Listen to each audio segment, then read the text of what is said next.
Salut YouTube, on se retrouve pour une nouvelle petite vidéo. Vous devez absolument penser à créer du contenu sur Internet. Je suis Édouard Delage, consultant digital et je vous aide à faire grandir votre activité grâce au web. Alors je vois deux grandes raisons de créer du contenu sur Internet. La première, c'est pour moi la plus importante, c'est d'asseoir votre crédibilité. Quel que soit le média que vous allez utiliser dans l'ensemble de vos communications, de vos documents commerciaux, donc de vos communications offline et online, vous allez mettre ces médias de façon à ce que vos prospects puissent voir un petit peu le contenu que vous créez, comment vous traitez votre secteur d'activité, votre niveau de connaissance de votre secteur d'activité, votre passion de ce secteur d'activité. Donc vous allez asseoir votre crédibilité. La deuxième raison, c'est que vous allez augmenter votre visibilité. Alors, je ne vais pas vous faire de miracle, je vous le dirai plus tard, ça prend du temps, mais vous allez augmenter votre visibilité. Si c'est dans le cadre d'un article de blog, si vous avez un site internet sans article de blog et que vous attendez que des gens viennent sur votre site internet, vous n'aurez jamais personne. Il va falloir que vous vous bougiez un petit peu. Et donc, la création d'articles de blog, ça va augmenter son référencement naturel, ça va générer du trafic sur votre site internet. La grande raison, je ne sais plus si j'ai dit dans une autre vidéo, c'est que le site internet, il va être assez général, qui vous êtes, ce que vous traitez et tout ça, il va être noyé dans la masse et avant qu'il soit dans les premiers résultats de Google sur certains mots-clés, ça va être chaud. En revanche, vos articles de blog, si vous rentrez dans des sujets pointus de votre expertise, cet article de blog, si le SEO est bien travaillé, vous allez vous retrouver très rapidement en tête des moteurs de recherche et vous vous apercevrez que ce sera la principale porte d'entrée vers votre site internet. Pareil pour YouTube, si vous travaillez bien le SEO de vos chaînes YouTube, que vous faites des bonnes descriptions, que vous mettez tous les liens de qui vous êtes en description de la vidéo YouTube, ça va être aussi une porte d'entrée vers votre site internet. Même chose pour tous les réseaux sociaux. Donc, asseoir votre autorité et augmenter votre visibilité. Alors, quel type de contenu? J'ai envie de dire, peu importe. Mais un contenu qui intéresse vos clients, votre cible, un contenu sur lequel on sente votre passion, un contenu qui apporte de la valeur. Et l'essence de la création du contenu, c'est le partage de connaissances, le partage de valeur. Et sur quel type de médias? Pareil, peu importe. Je m'en fous un peu, tant que vous êtes à l'aise sur ce média, que vous êtes rigoureux sur ce média et que vous le maîtrisez petit à petit. Ne vous éparpillez pas sur tous les médias et tous les types de contenus différents. Soyez à l'aise et tenez-vous au type de média. Vous pouvez éventuellement, au départ, en tous les cas, vous servir d'un média pour l'autre. J'aime bien prendre l'exemple de la chaîne YouTube. Quand vous tournez une vidéo YouTube, vous pouvez très bien en faire un article de blog. Je ne l'ai pas dit au début de cette partie-là, mais moi, typiquement, au départ, j'ai voulu créer du contenu en créant des articles de blog. Oh la vache, j'en ai créé 7 ou 8. Chaque article de blog me demandait une semaine de travail. Il fallait écrire, je déteste écrire, je suis mauvais en orthographe. Enfin, l'appeler à ce niveau-là, quoi. Il fallait le faire corriger. Enfin, c'était relou. Et du coup, je me suis mis à faire des vidéos YouTube. Au début, c'était un petit peu difficile, mais le truc est très vite venu. Bon micro, bonne caméra, mettre un peu en ambiance. Bon, là, j'ai changé de truc. Il n'y a pas de rideau aux fenêtres, mais j'ai essayé de faire un petit feu de cheminée. La caméra est plutôt pas trop mauvaise. Donc voilà, un contenu où vous êtes à l'aise. Et vous pouvez faire d'un article de blog une vidéo, d'une vidéo un article de blog, ce genre de choses. J'y reviendrai un petit peu plus tard dans les trucs. J'ai des trucs et astuces aussi à ce niveau-là. Mais contenu qui vous passionne, qui intéresse et qui apporte de la valeur à votre audience et à votre cible. Point important, ne jamais oublier les call to action, les appels à l'action, quel que soit le type de contenu, mais ça doit inviter les gens à passer à l'action, à vous contacter, à vous laisser une adresse email, créer de l'interaction. À la fin de la vidéo, ou au début de la vidéo, à la fin de l'article de blog, au milieu de l'article de blog, inviter les gens à interagir. Alors, quelques petits trucs et astuces concernant la création de contenu.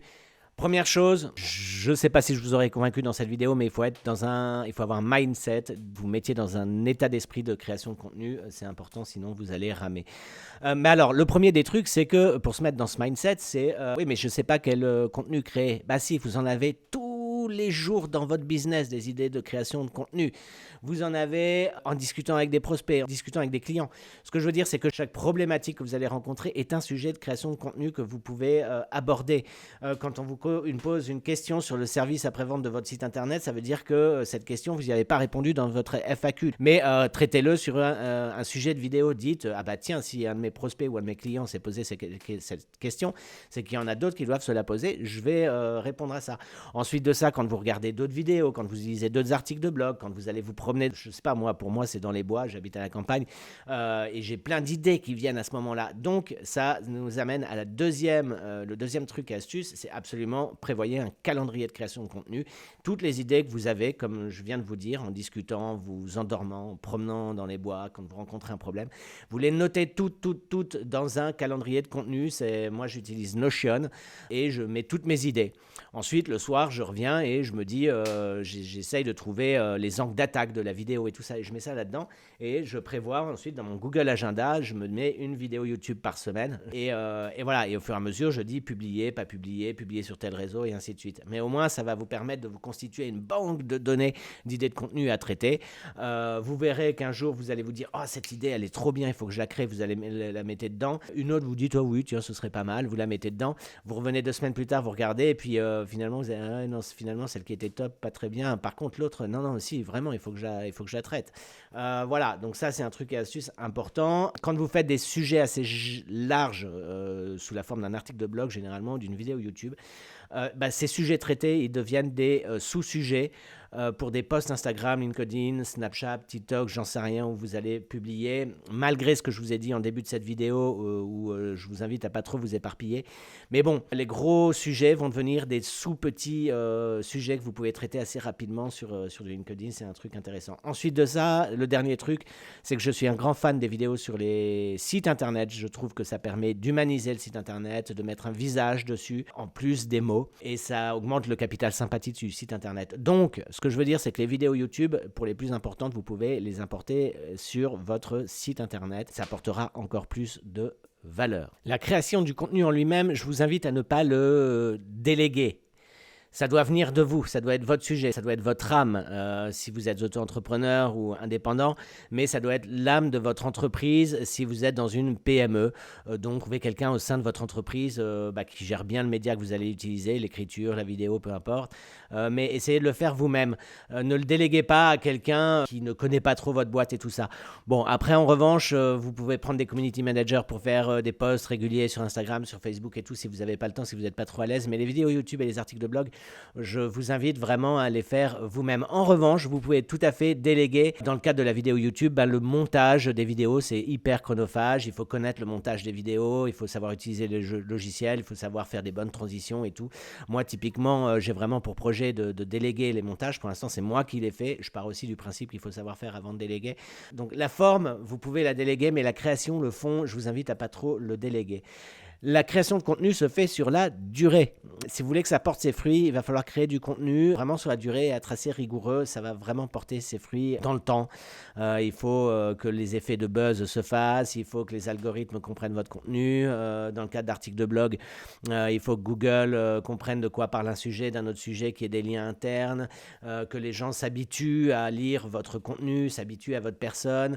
Dans le cadre des vidéos YouTube, pareil, il faut que les gens s'habituent. Plus il y aura d'abonnés, plus ça va être boule de neige, plus il y aura d'autres abonnés. Choisissez un ou deux médias, comme j'ai dit tout à l'heure. Vous pouvez après faire des posts sur les réseaux sociaux avec des sous-sujets, des gros sujets traités. Mais voilà, écoutez, en tous les cas, pour moi, les deux grandes valeurs à retenir, c'est asseoir votre autorité, votre expertise, montrer que vous savez de quoi vous parlez, et grâce à ça, plus vous serez percutant, c'est augmenter votre visibilité par plein de petits détails. D'ailleurs, je reviendrai sur plein de ces détails dans d'autres types de contenus, en tous les cas dans d'autres vidéos YouTube. Voilà, très bon courage dans tous vos projets. Ciao, à très vite.